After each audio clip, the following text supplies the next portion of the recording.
Hi guys! Tuturuan ko nga pala kayo ngayon kung paano mag-order ng physical cards sa Seabank. Kung wala ka pang Seabank, you can download it in Play Store.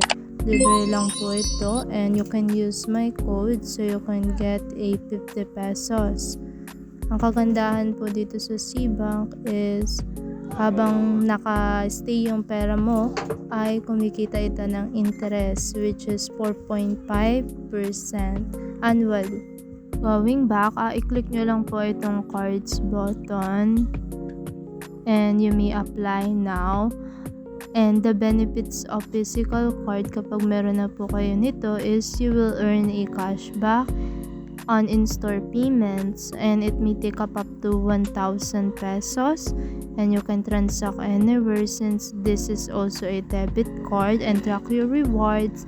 And please take note, there is a fee po sa card which is 150 pesos and you will have an option to choose what name do you prepare to put on your physical card and papadeliver nyo po ito sa mismong home address or the one that you prepare. Para lang rin po kayo nag-order through Shopee. You will put your city and your barangay. After that, i-confirm nyo na po yung address or details nyo before proceeding and you will be receiving a confirmation once it is successful.